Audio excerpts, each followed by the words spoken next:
New videos every day.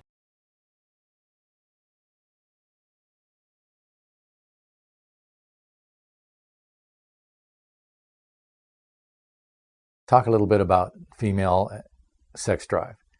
There are some new diagnoses that doctors use, but it really just comes down to a lack of libido or lack of sex drive.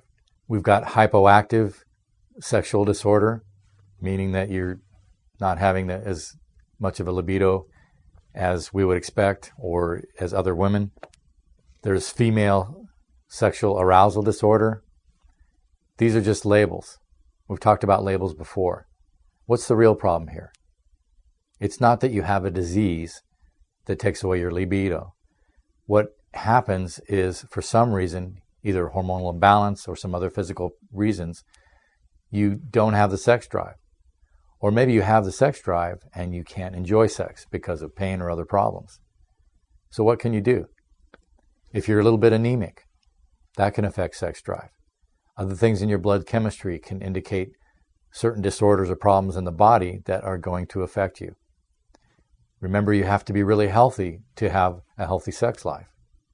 If you're prone to diabetes or if you're pre-diabetic, that's definitely going to affect your ability to enjoy sex as a female or as a male. If you smoke, you're going to be affecting circulation, you're going to be affecting blood flow. So there are certain things you have to do in taking care of yourself so that you can enjoy sex to its fullest extent. Alcoholism, drug abuse, a lot of medications that women use can directly affect sexual desire. Again, we want to talk about whether or not women have the desire for sex, but also if they can enjoy sex physically, because many physical problems affect your enjoyment of sex. It has to be comfortable. It has to be something that arouses you. There is a real component of enjoyment to sex. It shouldn't just be a mechanical performance. There's something doctors refer to as post-baby coolness or postpartum depression, many different labels for it. It is true that your sex drive is going to be much less after you've delivered a baby, but for most women it does return not long after giving birth. If you're finding that it doesn't return, there are things that you can do, even some behavioral therapy that can help. Certain prescription drugs, especially tranquilizers, can definitely affect sexual drive in a female. Also, a lot of the antidepressant drugs, especially the SSRIs, directly affect hormones and neurotransmitters in a way that's going to lower sex drive. It'll also make it so a woman cannot get aroused as easily, as quickly, and have as much fulfillment in sex as she might have if her body was working correctly. Certain drugs, such as antipsychotics and some of the antidepressants, can stop a woman from actually reaching orgasm.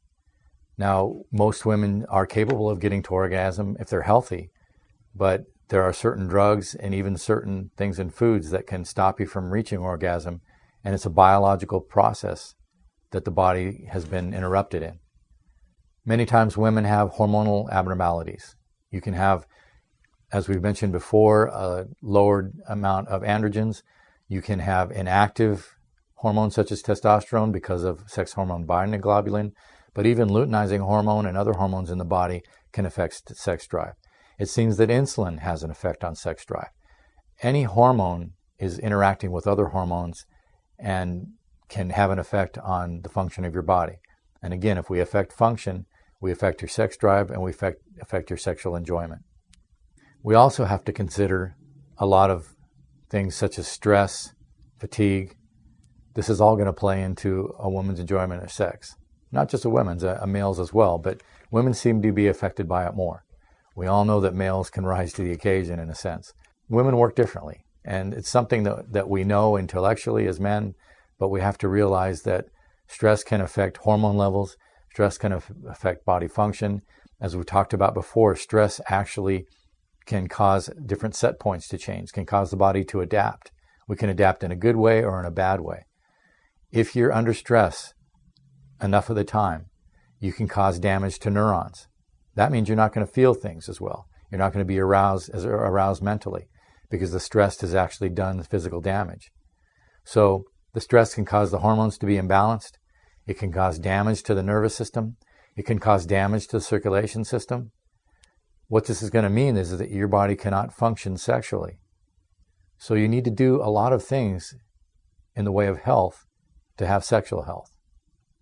You can't just not eat right, not exercise, not take care of yourself, and expect that sex will just happen in an enjoyable way. Women out there have to take care of themselves. It's not just for appearance either. It's for actual sexual function, sexual enjoyment, sexual arousal.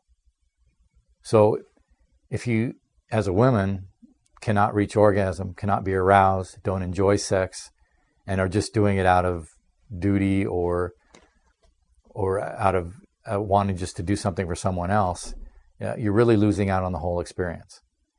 So find a way to take care of your health, get your body functioning better, limit or really get away from the use of medications, and you'll find that the sexual experience can be very much enjoyable and something that you can look forward to and share with your mate at a much deeper level. There are over 350 videos on our channel, and I doubt you've seen them all. And the topics range from weight loss, nutrition, sexual health, all the way to psychology and mind control, and anywhere in between. And I think if you check them out, you're going to find some really interesting stuff.